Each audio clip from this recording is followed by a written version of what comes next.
जय हिंद दोस्तों, नमस्कार।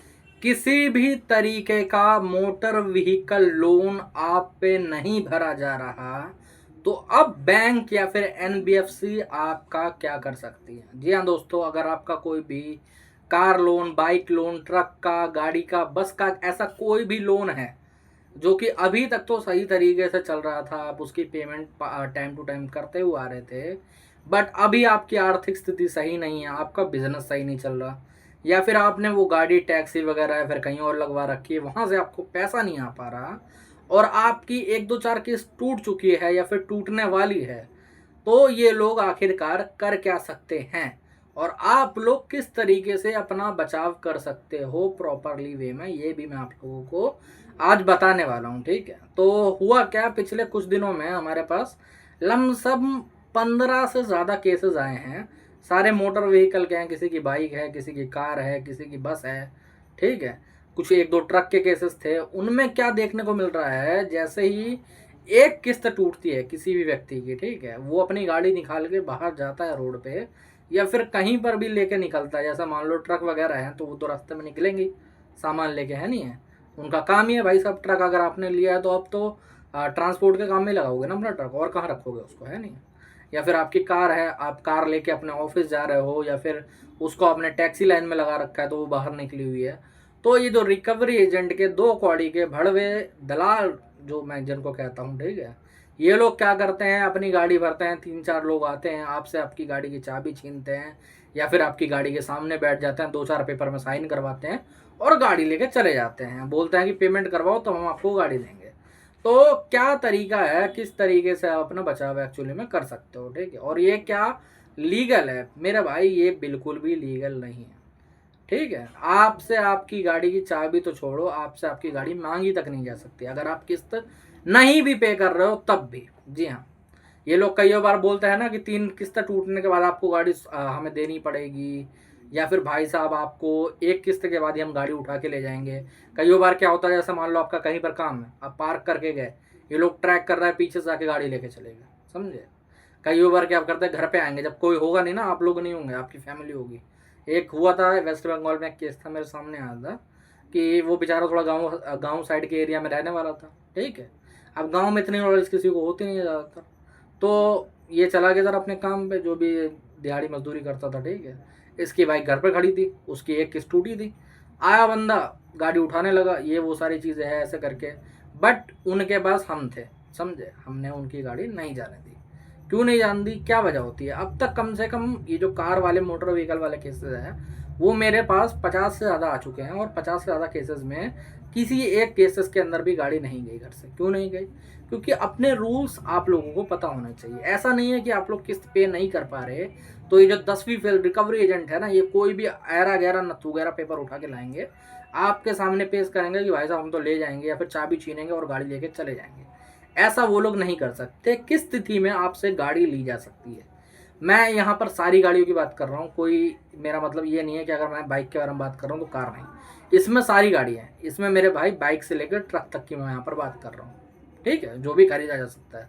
यहाँ पर जेसीबी भी आ जाती है, क्योंकि जेसीबी पे भी लोन लिया जाता है एक्चुअली में। ठीक है, और काफ़ी सारे क्रेन वगैरह, क्रेन वाले में तो नहीं होता, जेसीबी तक में हो जाता है ऐसा। ठीक है, तो आपकी गाड़ी आपके पास से कब जा सकती है? तो पहली बात तो, जब आप किसी भी तरीके का लोन पे नहीं कर रहे हो तो, ठीक है, ये सिर्फ सिक्योर नहीं, अनसिक्योर में भी आता है।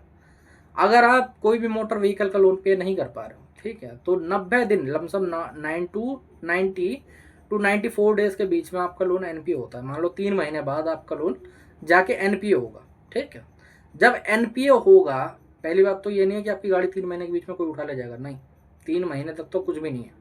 ठीक है, आपसे सिर्फ पेमेंट की डिमांड कर सकता है कि हम पेमेंट करवा दीजिए, ये करवा दीजिए, वो करवा दीजिए। ठीक है, अब होगा क्या, अब जैसे मान लो 94 डेज हो जाते हैं तो आपको एक नोटिस इशू होगा। जो नोटिस होगा 13/2 का नोटिस। अब कई बार क्या होता है, जब 13/2 का नोटिस इशू होता है ना, तो ये लोग नोटिस दिखा के बोलते हैं भाई साहब बैंक कोर्ट से नोटिस आ चुका है, अब हमें गाड़ी दे दो। और कई लोग पढ़े लिखे नहीं होते तो वो गाड़ी दे भी देते हैं। ऐसा नहीं है, वो बैंक का नोटिस है, वो कोर्ट से नहीं आया। 13/2 का नोटिस क्या है? वो डिमांड नोटिस है एक तरीके से, समझे, वो डिमांड नोटिस है। अब वो डिमांड नोटिस पे क्या होता है, सिंपली जब वो डिमांड नोटिस इशू होता है तो उसमें आपसे डिमांड करी जाती है कि आप जो भी फुल अमाउंट आपका बच रहा है वो आप 60 दिन के अंदर पेमेंट करवा दीजिए। या तो बाकी आपको जैसे भी पेमेंट कर रही हैं उस तरीके से 60 दिन के अंदर पेमेंट करिए, वरना आगे चल के हम लोग सिंबॉलिक पोजीशन का नोटिस इशू करेंगे। अब ये क्या होता है ये भी मैं बताता हूँ, ठीक है, जो 13/4 का नोटिस होता है। अब होता क्या है, कई लोग इसमें डर के गाड़ी वगैरह दे देते हैं, आपको देने की जरूरत नहीं है, तब भी बैंक आपकी गाड़ी नहीं ले जा सकता। जी हाँ, तब भी बैंक आपकी गाड़ी नहीं ले जा सकता है 13/2 के नोटिस पे भी। अब अगर मान लो आप 60 दिन के अंदर भी पैसा नहीं भर पाते हो, तब क्या हुआ? अब तो आप लोगों की गाड़ी ले जानी चाहिए। नहीं मेरे भाई, अभी भी नहीं ले जा सकते। अब होगा सिंबॉलिक पोजीशन का नोटिस इशू 15 दिन का, ठीक है। अभी सिंबॉलिक पोजीशन क्या होता है, बैंक आपका जो गाड़ी या फिर जो भी आपका वो है, ठीक है, मोटर व्हीकल जो भी रहेगी, उसके लिए पोजीशन मांगता है। उसके पोजीशन के लिए डीएम साहब के ऊपर अप्लाई करता है कि भाई साहब ये गाड़ी है, इसके पोजीशन के लिए हमें ये सब चीज़ें चाहिए, ठीक है। अब जाके कहीं पर डीएम साहब को एक नोटिस जाएगा उसके 15 दिन के बाद, ठीक है। पहले 3 महीने, फिर 60 दिन, फिर 15 दिन, फिर 15 दिन, मतलब 90 दिन ये 90 दिन ये, 6 महीने हो गए, ठीक है। फिर जाके डीएम साहब के पास नोटिस आएगा और डीएम साहब तब जाके नोटिस इशू करेंगे, कहीं पर जाके पोजेशन का नोटिस इशू करेंगे, ठीक है। अब मान लो आपके पास पैसा नहीं हो पाए थे, डीएम साहब ने पोजेशन का नोटिस इशू कर भी दिया, कोई बात नहीं मेरे भाई, आपको पोजीशन का नोटिस आ चुका है, आपको कुछ ज़्यादा करने की ज़रूरत नहीं है। वहाँ से वो लोग आएंगे, आपकी गाड़ी मान लेते हैं घर पे गाड़ी होगी तो घर से लेके जाएंगे, कोई बात नहीं है, ठीक है। 2 पुलिस वाले रहेंगे, गाड़ी आप दे सकते हो।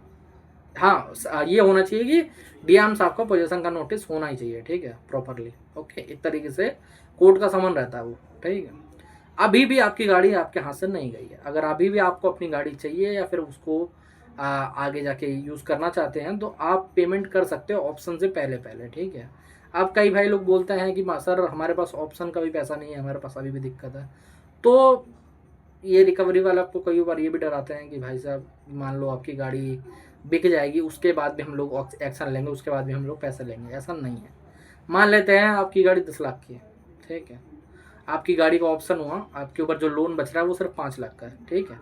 अगर आपकी गाड़ी का ऑप्शन हुआ और वो 7 लाख का हो गया तो बचा हुआ पैसा आपको मिलेगा, ठीक है। अगर आपकी गाड़ी का ऑप्शन हुआ, 5 लाख का लोन बच रहा और आपकी गाड़ी का ऑप्शन हो गया 4,90,000 में, तो 10,000 रुपये आपको देने पड़ेंगे। वो अलग तरीका है, उसके लिए भी आपको आगे चल के नोटिस वगैरह इशू होता है, ठीक है। लेकिन इससे पहले आपकी गाड़ी नहीं ली जा सकती है, सीधे मैं बता देता हूँ, ठीक है। और उसके बीच में ऑप्शन के टाइम में भी बहुत टाइम रहता है। जैसे मान लो आपका गाड़ी पोजीशन में ले लिया गया ना, तो भी 3 महीने लमसम लग जाते हैं, तो कुल मिलाकर अगर माना जाए तो 9 महीने के बीच में होगा, समझे, ठीक है। अब इसके अंदर हम लोग क्या क्या चीज़ें कर सकते हैं, तो मेरे भाई अगर आपके पास फंड वगैरह 2-3 महीने के बाद आता है तो आप भर सकते हो पूरा, ठीक है, सीधी बात है। अगर नहीं आता तो आप लोग सेटलमेंट के लिए जा सकते हो। क्या कार लोन में, सिक्योर लोन में सेटलमेंट होती है किसी भी मोटर व्हीकल लोन में? हाँ मेरे भाई, सबसे ज़्यादा इसी में होती है। सिक्योर लोन में सबसे ज़्यादा सेटलमेंट इसी के अंदर होती है। क्यों होती है? क्योंकि देखो, ऑप्शन और उसका जो प्रोसीजर होता है वो बहुत ज़्यादा हेडेक वाला होता है। अगर बैंक को 5 लाख की कार के जो उनका लोन बचा हुआ है अभी, ठीक है, उसके अभी 3 लाख या 3.5 लाख रुपए मिल रहे होंगे, तो वो 1.5 लाख छोड़ने को तैयार है, ठीक है। या फिर कभी कभार वो 3 लाख में भी, मतलब जो सबसे मैक्सिमम डिस्काउंट मैंने कार लोन के अंदर मिलते हुए देखा है वो मिला है 35% का, ठीक है। मतलब 35% में सेटलमेंट हुई है, ठीक है। 65% का डिस्काउंट मैक्सिमम मैंने मिलते हुए देखा है, ठीक है। और जो मिनिमम मिलता है वो मिल जाता है आपको 50% तक का, 40% का डिस्काउंट आपको मिल जाएगा, ठीक है। 60 से 50-60% पे आपकी सेटलमेंट हो जाएगी, ठीक है, कोई बड़ी बात नहीं है। अगर आपके पास आगे चल के मान लेते हैं अभी फंड नहीं आ रहा, 3 महीने बाद, 4 महीने बाद आएगा, 13/4 के नोटिस पे भी आपको आता है, ठीक है, फंड, तो आप तब भी सेटलमेंट कर सकते हो। आप अप्रोच कर सकते हो बैंक को पहले से रख के, कोई दिक्कत वाली बात नहीं, कोई परेशानी वाली बात नहीं है, ठीक है। और अगर खाली 2-3 महीने की आपको दिक्कत आ रही है कि भाई साहब 2-3 महीने का मेरे को टाइम चाहिए, तो आप बैंक को ऐसे ही अप्रोच कर सकते हो यार। बैंक को ऐसी मेल लिख सकते हो, बैंक को ऐसी लेटर लिख सकते हो, 2-3 महीने का टाइम आपको आराम से मिल जाएगा। क्योंकि इस तरीके के केस में वो लोग आराम से दे देते हैं। क्यों दे देते हैं? क्योंकि उन्हें पता है कि भाई साहब 2 महीने 3 महीने का टाइम ऐसे देना आसान है, उसके बाद क्योंकि आगे जो प्रोसीजर है वो बहुत ज़्यादा हेडेक वाला होता है, दिमाग खराब होता है उसके अंदर बहुत ज़्यादा, ठीक है। बैंक खुद भी नहीं करना चाहता। जो मोटर व्हीकल के लोन रहते हैं ना, उसके अंदर बैंक खुद नहीं चाहता कि भाई साहब गाड़ी हमें लानी पड़े, ऑप्शन करना पड़े, खर्चा करना पड़े, दिक्कत हो। ये एक्चुअली में बहुत ज़्यादा हेडेक वाला है, आपको आसान लग रहा होगा, ठीक है। तो इसीलिए ये सारी चीज़ें रहती हैं। अगर बीच में मान लो, अब कई भाई लोग बोलेंगे सर मान लो मेरी गाड़ी उठाने आ जाते हैं तो क्या करना? तो कुछ मत करो मेरे भाई। जैसे मान लो रास्ते में तुम जा रहे हो, तुम्हारी गाड़ी रोक ली गई, चाबी देने की जरूरत नहीं, चाबी डाल लो अपनी जेब में, बाहर निकलो, 100 नंबर डायल करो, ठीक है, कुछ मत करो, 100 नंबर डायल करो, 112 नंबर डायल करो, चाहे तो वो भी कर सकते हो, कोई दिक्कत नहीं। सीधे पीसीआर बोलो भाई साहब यहाँ पर आ जाओ, ये बात है। ये लोग बिना नोटिस के उन पे सीधे बोलो कि अभी 13/2 का नोटिस इशू हुआ, मुझे डीएम साहब का नोटिस जब तक नहीं मिलेगा मैं गाड़ी नहीं दूंगा। आप सीधे बोल सकते हो। डीएम साहब का या फिर कोर्ट का नोटिस मैंडेटरी है 100%, दोनों में से एक होना चाहिए, उससे पहले ये लोग गाड़ी ले जा नहीं सकते। और वो जो नोटिस है वो भाई साहब कम से कम 6 से 7 महीने से पहले इशू नहीं होने वाला, समझे। उससे पहले आपको गाड़ी देने की बिल्कुल भी ज़रूरत नहीं, बिल्कुल भी नहीं है। कुछ केसेस आए थे जिसके अंदर यहाँ तक हुआ है कि लोग छीन छान के गाड़ी ले गए। ऐसी स्थिति में क्या करा जाए, क्योंकि 4-5 5-6 बंदे होते हैं तो उनको रोक तो सकते नहीं है। आप देखो, अगर 4-5 बंदे आपको रोक रहे हैं ना, तो मैं पहले एडवाइस करूंगा, बोलने से पहले 100 नंबर है 112 नंबर डायल कर लो, चाबी डालो जेब में, उनको ऐसा ऐसा बता दो कि भाई साहब ये गाड़ी छीन रहा है, ये सब कर रहा है। आप सीधे बोल सकते हो कि चोर आए, चोर मुझे पकड़ रहा है 4, ये लोग गाड़ी वगैरह छीन रहे हैं। आएंगे अपने आप, ये लोग खुद भाग जाते हैं, फ़ोन करने से पहले ही भाग जाते हैं कई बार, समझे। अगर ऐसी स्थिति में मान लो गाड़ी ले गया होगा पहले, या फिर आपकी गाड़ी 1-2 महीने पहले ले गया था, तब क्या करना चाहिए, तो कुछ नहीं करना, तो आपको एफआईआर करवानी है चोरी की। डकैती की भी करवा सकते हो, और 4 से ज़्यादा लोग हैं, ठीक है। कैसे कर सकते हो, पुलिस थाने में जाओगे तो कई बार के पुलिस वाले क्या करते हैं ना, कि वो लोग लिखते नहीं है एफआईआर, बोलते हैं कि नहीं नहीं हम नहीं लिखेंगे, वो सब ऐसा है, लोन का है मैटर, हम नहीं उसमें आते हैं। तो आपको क्या करना है, आप कुछ मत करो, आप अपनी कंप्लेंट जो है ना वो लिखित में पोस्ट से एसएचओ को वहाँ के भेज सकते हो, कोई दिक्कत वाली बात नहीं है। फिर आपकी कंप्लेंट में 100% काम होगा। अगर वो भी नहीं करता उसके बाद, तो मेरे भाई कुछ मत करो, तो आप सीधे अपने जो एरिया के मजिस्ट्रेट है वहाँ जा सकते हो। वहाँ पर आपका खुद थोड़ा सा खर्चा होगा, जमा 1000-1200 रुपये का, और आपकी एफआईआर वहाँ से दर्ज हो जाएगी। जो भी गाड़ी लेके गए हैं वो बाकायदा आपके घर पर गाड़ी छोड़ के जाएंगे, और बोलो, समझ रहे हो। तो डरे घबराया नहीं, मैंने ऐसा बहुत सारे लोगों को करा, और गाड़ी जाती नहीं है, चिंता वाली बात नहीं है। मेरे कुछ क्लाइंट है जिनकी गाड़ी 7-7 महीने पड़ी हुई है, डीएम साहब का नोटिस आने के बाद भी हम लोग वहाँ से भी ले आए कुछ टाइम मांग के, समझ रहे हो। तो कोई दिक्कत परेशानी वाली बात नहीं, मोटर व्हीकल लोन में ज़्यादा कुछ नहीं होता खास, कोई दिक्कत वाली बात नहीं है, ठीक है। डरे घबराए ना, बस डरो घबराओ मत, टेंशन मत लो, ठीक है। इसके अंदर ज़्यादा इसके अंदर लोग आर्बिट्रेशन नहीं करते, इसके अंदर कुछ भी नहीं होता ज़्यादा यार। आपको ज़्यादा कोई परेशानी नहीं होगी, आगे चल के सेटलमेंट करनी है तो सेटलमेंट हो जाएगी। अगर सेटलमेंट नहीं कर रहे हो, कुछ भी पैसा नहीं है, तो मेरे भाई आगे चल के ऑप्शन जान दो, कोई दिक्कत नहीं, ठीक है। जो पैसा थोड़ा बहुत बचेगा दे देना, उसमें भी सेटलमेंट हो जाती है।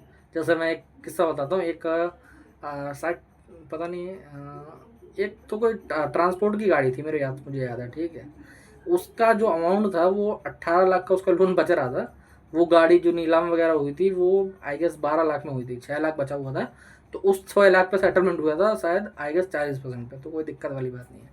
तो सेटलमेंट उसके बाद भी हो जाती है। आप लोगों को डरे घबराए ना, ट्रांसपोर्ट के अंदर बिल्कुल मतलब ये जो भी मोटर व्हीकल है इसके अंदर डरो मत, जब डर गया तो खत्म हो जाएगा, समझ रहे हो। डरने की जरूरत नहीं है बिल्कुल भी, चाहे बाइक हो, कार हो, ट्रक हो, लॉरी हो, कुछ भी हो, कोई डरने वाली बात नहीं है, ठीक है। डरो घबराओ मत, जो भी नोटिस आ रहा सारी चीज़ें, गाड़ी को छीन नहीं सकता, छीने एफआईआर करवाओ, खत्म करो कहानी। आपको गाड़ी अगले दिन बाकायदा दे के जाएंगे वो लोग, और बोलो, समझे। तो डरने की जरूरत नहीं है। और बाकी कोई और परेशानी आती है, कोई नोटिस वगैरह आ रहा, कोई और दिक्कत आ रही है, ऊपर मेरा नंबर आ रहा है, आप मुझे व्हाट्सअप पर मैसेज कर सकते हो, ठीक है। व्हाट्सअप से हमसे जुड़ सकते हो। जय हिंद।